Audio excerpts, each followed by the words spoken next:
Hello बच्चों, कैसे हो आप सब लोग। उम्मीद करता हूँ आप सब लोग बहुत बढ़िया हो और मैं बता देता हूँ मैं भी बहुत बढ़िया हूँ। आप थोड़ा सा गौर करिए, जब आप घर से बाहर निकलते हो तो आप देखते हो कि हर व्यक्ति किसी ना किसी काम में लगा हुआ है। कोई व्यक्ति अपनी दुकान पे जा रहा है, कोई मजदूरी कर रहा है, कोई किसी दुकान पे काम कर रहा है, कोई किसी फैक्ट्री में काम कर रहा है, कोई डॉक्टर है, कोई वकील है। हर व्यक्ति किसी ना किसी काम में लगा हुआ है और सुबह उठते ही अपने काम में लग जाता है। इतना ही नहीं, कोई व्यक्ति खेल रहा है, कोई सो रहा है, कोई टीवी देख रहा है। मैं सीधी बात कहूँ तो हर व्यक्ति कोई ना कोई काम कर रहा है। ये आपने देखा होगा आपके आस पड़ोस। ये लोग करते क्या हैं? कुछ लोग तो पैसा कमाने के लिए काम कर रहे होते हैं, कुछ लोग बस ऐसे ही मनोरंजन के लिए काम कर रहे होते हैं। सही बात बताऊं, हर व्यक्ति अपना आजीविका कमाने के लिए, कुछ पैसा कमाने के लिए, ताकि वो अपना जीवन यापन कर सके, कोई ना कोई व्यवसाय करता है, कोई ना कोई धन अर्जित करने के लिए गतिविधि करता है। ये सब लोग क्या करते हैं? ये सब लोग व्यवसाय करते हैं। हम आपके इस पूरे विषय में व्यवसाय के विभिन्न पहलुओं के बारे में क्या करेंगे? अध्ययन करेंगे। यही आपका पूरा का पूरा क्या है? विषय है, व्यवसाय का अध्ययन। इसमें शुरुआत करते हैं हम इसके सबसे पहले अध्याय से, जिसमें हम लोग व्यवसाय की प्रकृति तथा क्षेत्र के बारे में समझेंगे। आइए शुरू करते हैं कि इस विषय में, इस पर्टिकुलर चैप्टर में हम लोग क्या क्या अध्ययन करने वाले हैं। सबसे पहले हम लोग परिचय के बारे में बात करेंगे, जो हम लोग अभी कर चुके हैं कि हम इस पूरे विषय में व्यवसाय का अध्ययन करेंगे। दूसरा, हम लोग मानवीय क्रियाओं के बारे में समझेंगे कि मानवीय क्रियाएं क्या होती हैं, वो कितने प्रकार की होती हैं। इसके बाद में हम कुछ आर्थिक क्रियाओं के बारे में बात करेंगे। फिर हम बात करेंगे कि एक व्यवसाय का क्या अर्थ होता है। जब हम लोग व्यवसाय का अर्थ समझ जाएंगे, इसके बाद में हम लोग व्यवसाय की विशेषताओं के बारे में बात करेंगे, ताकि हम लोग व्यवसाय को और भी अच्छे तरीके से समझ सकें। व्यवसाय की विशेषताएं समझने के बाद में हम ये देखेंगे कि व्यवसाय का विकास कैसे हुआ है, कैसे पिछले 50 या 100 सालों में व्यवसाय धीरे धीरे आगे बढ़ा है। उसके बाद में हम व्यवसाय के कुछ मुख्य उद्देश्यों का वर्गीकरण करेंगे, उनके उद्देश्यों को समझेंगे। उसके बाद में हम व्यवसाय के कुछ सामाजिक उत्तरदायित्व भी होते हैं, उनके बारे में समझेंगे। जब हम लोग व्यवसाय के सामाजिक उत्तरदायित्व समझ जाएंगे, फिर हम लोग उसके विभिन्न हित समूह के प्रति क्या उत्तरदायित्व है वो समझेंगे। फिर हम लोग पर्यावरण प्रदूषण के बारे में पढ़ेंगे, उनकी व्यवसाय में क्या भूमिका है इसके बारे में पढ़ेंगे। पर्यावरण प्रदूषण में व्यवसाय की क्या भूमिका है, ये हम लोग पढ़ेंगे। तो शुरू करते हैं हम अपने इस अध्याय के सबसे पहले बिंदु से, इसके परिचय से। आप देखोगे कि हर व्यक्ति कोई ना कोई काम कर रहा है, सुबह उठते ही अपने अपने काम में लग जाता है। ये काम क्यों किए जाते हैं? ताकि वो अपने जीवन यापन के लिए आजीविका कमा सके। आजीविका क्या होती है? कुछ धन कमा सके, ताकि उसकी जो दैनिक जीवन की जो ज़रूरतें हैं, रोटी, कपड़ा, मकान और शिक्षा, स्वास्थ्य और बहुत सारी आवश्यकताएं एक व्यक्ति की होती हैं, उसके लिए वो क्या कर सके? अपनी आजीविका, मतलब वो पैसा कमा सके। इसी को हम लोग क्या कहते हैं? व्यवसाय कहते हैं। परिचय में हम लोग इन्हीं चीज़ों को बहुत ही डिटेल में समझेंगे हमारे इस पूरे अध्याय में। ये लोग कुछ उदाहरण है जहाँ पे आपको लोग अलग अलग गतिविधियों में लिप्त होते हुए दिख रहे हैं। ये यहाँ पे पढ़ रहे हैं और ये पढ़ा रही हैं। ये अपने व्यवसाय कर रही हैं, पढ़ा के धन अर्जित कर रही हैं। ये पढ़ रहे हैं मतलब कुछ शिक्षा ग्रहण कर रहे हैं। ये अपनी एक दुकान चला रहे हैं, वो वहाँ पे मजदूरी कर रहे हैं, ये यहाँ पे खेतों में काम कर रहे हैं। ये केवल 4 उदाहरण नहीं है, ऐसे हजारों उदाहरण हैं जो लोग अपना पैसा कमाने के लिए काम करते हैं। ये यहाँ पे टैक्सी ड्राइवर है जो टैक्सी चला रहा है। देखिए, अगर मैं एकदम बाह्य रूप से बात करूं तो जो भी व्यक्ति, एक व्यक्ति जितने भी काम कर रहा होता है पैसा कमाने के लिए, वो सभी क्रियाएं कौन सी हैं? मानवीय क्रियाएं हैं। मानवीय क्रियाएं मतलब मानव के द्वारा की जाने वाली क्रियाएं। एक मनुष्य द्वारा की जाने वाली विभिन्न क्रियाएं मानवीय क्रियाएं कहलाती हैं। यानी कि एक व्यक्ति जो भी कार्य करता है वो सारी कार्य कौन से होते हैं? मानवीय क्रियाएं। मानव के द्वारा किए जाने वाले कार्य मानवीय कार्य। इन मानवीय कार्य को हम मुख्यतः दो भागों में बांटते हैं। ये मानवीय क्रियाएं हमारी आर्थिक क्रियाएं हो सकती हैं और ये अनार्थिक क्रियाएं हो सकती हैं। आर्थिक क्रियाएं क्या होती हैं और अनार्थिक क्रिया क्या होती है, ये हम लोग समझते हैं। सबसे पहले मैं बात करता हूं आर्थिक क्रिया के बारे में। देखो, वैसे तो ये इसके शब्द से ही स्पष्ट है। आर्थिक में जो शब्द है अर्थ का मतलब होता है धन। यानी कि ऐसी क्रिया जो धन से रिलेटेड है, जो पैसे से संबंधित है, जहाँ पे रुपया इन्वॉल्व है। ऐसी सभी क्रियाएं जो धन अर्जित करने के उद्देश्य से की जाती हैं, वो सभी क्रियाएं कौन सी क्रियाएं होती हैं? आर्थिक क्रियाएं होती हैं। यानी कि आर्थिक क्रियाओं का मतलब क्या हुआ यहाँ पे? ऐसी क्रिया जो अर्थ कमाने के लिए की जाती हैं। अर्थ मतलब धन, पैसा, जो धन से संबंधित है, जो पैसे से संबंधित है, वो सारी क्रियाएं कौन सी हो गई? हमारी आर्थिक क्रिया। अब हम बात करते हैं, ये सब आर्थिक क्रियाओं के कुछ उदाहरण हैं।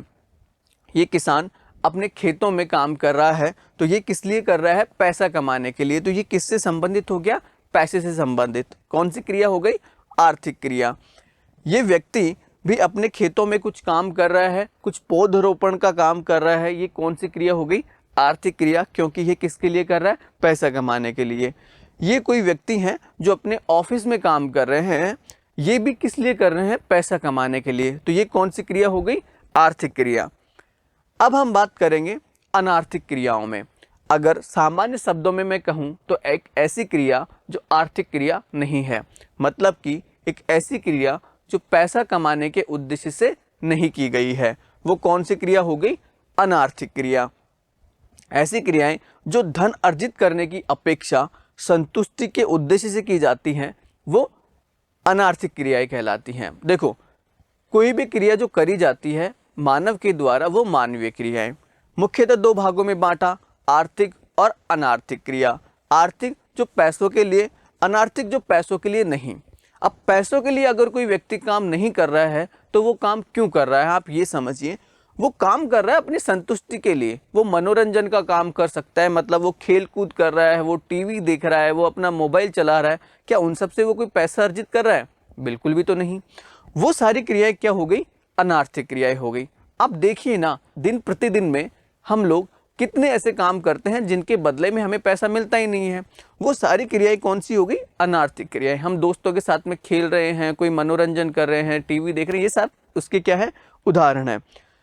ये व्यक्ति ऐसे ही अपने घर में कोई पौधा लगा रहा है, क्या उससे इसको कोई पैसा मिलेगा? बिल्कुल भी नहीं। ये व्यक्ति यहाँ पे टीवी देख रहे हैं, क्या कोई पैसा मिलेगा? नहीं। लेकिन ये कार्य तो कर रहे हैं। ये कौन सी क्रिया हो गई? अनार्थिक क्रिया हो गई। अब हम लोग आर्थिक व अनार्थिक क्रियाओं में अंतर को समझेंगे। इनमें मुख्यतः क्या अंतर है? देखो, इनका उद्देश्य क्या है? आर्थिक उद्देश्यों की पूर्ति, मतलब कि पैसा कमाना आर्थिक क्रियाओं का क्या होता है? मुख्य उद्देश्य होता है।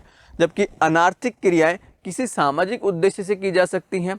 मनोवैज्ञानिक उद्देश्य आप कहिए जैसे मनोरंजन के लिए, आप केवल अपने दिमाग के लिए ये काम कर रहे हैं, केवल दिमाग की संतुष्टि के लिए काम कर रहे हैं। सामाजिक उद्देश्य, जैसे कि मैं समाज के लिए कोई काम कर रहा हूँ जिसके बदले में मैं कोई भी पैसा नहीं लेऊंगा। किसी एक भंडारे में मैं गया, वहाँ पे मैंने अपनी सामाजिक कार्य किया, जहाँ पे मैंने ऐसे ही अपनी सेवा दे दी और बदले में कोई भी पैसा नहीं लिया। लाभ, देखो, आर्थिक क्रियाओं में कोई भी धन या संपत्ति आपको मिलती है जिससे आपकी धन या संपत्ति बढ़ती है। लेकिन अनार्थिक क्रियाओं में तो पैसा मिलता ही नहीं है। तो इससे क्या होता है? इससे केवल आपको कोई संतुष्टि मिलती है, आपको प्रसन्नता होती है। आप कोई टीवी देख रहे हो, क्या आपको पैसा मिलेगा? बिल्कुल भी नहीं। आपको क्या मिलेगा? संतुष्टि मिलेगी, आनंद की प्राप्ति होगी। ये उदाहरण है आर्थिक व अनार्थिक क्रियाओं में अंतर के। और भी अंतर है, वो कौन से हैं? अपेक्षा। देखो, आर्थिक क्रियाओं में हम लोग धन प्राप्त करने की आशा करते हैं कि कोई ना कोई क्या मिलेगा?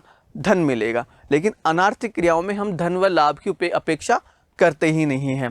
प्रतिफल, एक विवेकशील सोच द्वारा निर्देशित होता है क्योंकि इसमें विरल आर्थिक संसाधन होते हैं। जितनी भी आर्थिक क्रियाएं होती हैं वो ऐसे ही नहीं करी जाती, इनमें बहुत सोच समझ और व्यक्तिगत निपुणता लगी होती है। आप समझिए ना, अगर आप किसी एक कार्य करने जा रहे हैं, जो समझ लीजिए मजदूरी करने आप जा रहे हैं, तो क्या आप ऐसे चले जाओगे? बिल्कुल भी नहीं। आप वो अपना पूरा दिमाग लगा के काम करोगे। आप किसी ऑफिस में काम करने जा रहे हैं, पूरा दिमाग लगा के काम करोगे।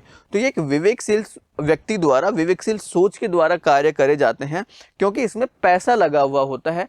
आपको मिलना होता है तो किसी को देना होता है। लेकिन अनार्थिक क्रियाओं में कोई पैसा इन्वॉल्व नहीं होता, वो सिर्फ भावनात्मक कार्यों से अभिप्रेरित होती हैं। इसमें कोई भी आर्थिक प्रतिफल संलग्न नहीं है। प्रतिफल का मतलब होता है बदले में कुछ मिलना। जैसे अगर कोई व्यक्ति मजदूर है तो उसको क्या प्रतिफल मिलेगा? मजदूरी मिलेगी। कोई व्यक्ति कहीं पे नौकरी कर रहा है, उसको क्या प्रतिफल मिलेगा? उसको बदले में वेतन मिलेगा महीने भर का। वैसे ही यदि कोई व्यक्ति अपनी दुकान या किसी व्यवसाय चला रहा है तो बदले में उसको क्या मिलेगा? लाभ मिलेगा। इसमें कोई भी लाभ नहीं होता है, इसमें लाभ होता है। देखिए, आर्थिक क्रियाएं हम लोगों ने समझ लिया। आर्थिक क्रियाओं में मुख्यतः 3 प्रकार की क्रियाएं होती हैं: व्यवसाय, पेशा और नौकरी। अब ये व्यवसाय, पेशा या नौकरी क्या होती है, ये हम लोग समझते हैं। देखो, आर्थिक क्रियाएं कौन सी होती हैं? जो धन अर्जित करने के उद्देश्य से की जाती हैं, जो पैसा कमाने के उद्देश्य से करी जाती हैं, वो आर्थिक क्रियाएं होती हैं। साधारणतः लोग इस तरीके की क्रियाओं में नियमित रूप से संलग्न होते हैं, जिसे आर्थिक क्रिया कहा जाता है। नियमित रूप का मतलब डेली ऐसे कार्य करे जाते हैं। यानी कि आप देखोगे अपने आस पड़ोस या अपने घर में ही आप देखोगे तो आपके पापा या आपके दादा सुबह सुबह उठ के ही अपने किसी ना किसी काम में लग जाते हैं। वो किसी ऑफिस में नौकरी के लिए चले जाते हैं, या अपनी खुद की दुकान है तो वहाँ पे चले जाते हैं, या किसी दूसरे के यहाँ पे मजदूरी करने चले जाते हैं। तो ये सभी लोग क्या कर रहे हैं? धन अर्जित करने के लिए कर रहे हैं। ये कौन सी क्रिया कर रहे हैं? आर्थिक क्रिया करते हैं। आर्थिक क्रियाएं मुख्यतः जैसे व्यवसाय, पेशा और नौकरी, इनको हम लोग समझते हैं। शुरू करते हैं व्यवसाय से। व्यवसाय क्या होता है? देखो, व्यवसाय का अर्थ एक ऐसा धंधा जिसमें धन के बदले वस्तु अथवा सेवाओं का उत्पादन, विक्रय और विनिमय है। यह नियमित रूप से किया जाता है तथा इसे लाभ कमाने के उद्देश्य से किया जाता है। अगर मैं आपको वृहद रूप से बताऊं तो व्यवसाय का मतलब ऐसी कोई भी क्रिया जो आप पैसा कमाने के लिए करते हो, वो सारी क्रियाएं कौन सी हैं? व्यवसाय हैं। व्यवसाय का अर्थ किसी धंधे से है जिसमें धन के बदले वस्तुओं अथवा सेवाओं का उत्पादन, विक्रय और विनिमय होता है। आप किसी वस्तु या सेवा का उत्पादन कर रहे होते हैं। वस्तु का उत्पादन मतलब आपकी कोई फैक्ट्री है, वहाँ पे आप वस्तुओं का उत्पादन कर रहे हैं। क्यों कर रहे हैं? ताकि आप बदले में कोई धन कमा सको। सेवाओं का उत्पादन क्या है? देखो, एक वकील, एक डॉक्टर या फिर एक अध्यापक क्या बेचता है? उनके पास कोई वस्तु तो है नहीं, वो किसी वस्तु का उत्पादन तो नहीं कर रहे होते हैं। वो लोग क्या दे रहे हैं? अपनी सेवाएं दे रहे हैं। विक्रय और विनिमय होता है। विक्रय का मतलब आप अपने आसपास कोई दुकान देखिए, क्या वो कोई वस्तु बना रहा है? नहीं। क्या वो कोई सेवा दे रहा है आपको? नहीं।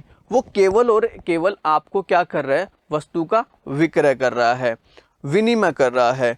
यह नियमित रूप से किया जाता है। देखो, एक दिन कोई काम कर लेना, आपने एक दिन कोई काम किया जिसके बदले में आपको पैसा मिल गया, लेकिन वो सिर्फ एक ही बार किया, तो क्या वो उसका व्यवसाय है? बिल्कुल भी नहीं। इसके बारे में हम लोग आगे उदाहरण भी देखेंगे कि कौन सी चीज़ व्यवसाय नहीं है। जैसे कि आपके पास मान लीजिए एक कार है और सिर्फ एक दिन ऐसे ही वो पुरानी हो गई थी तो आपने उसको बेच दिया, यानी कि विक्रय तो किया है, बदले में आपको पैसा मिल गया। लेकिन क्या ये आपका व्यवसाय है? बिल्कुल भी नहीं, क्योंकि ये नियमित रूप से नहीं किया जा रहा है। व्यवसाय एक ऐसी क्रिया है जो नियमित रूप से करी जाती है, जो डेली करी जाती है पैसा कमाने के लिए। हाँ, अगर कोई काम सिर्फ और सिर्फ आपने एक ही दिन किया है, भले ही उसके बदले में आपको पैसा मिला हो, लेकिन वो आपका व्यवसाय नहीं है।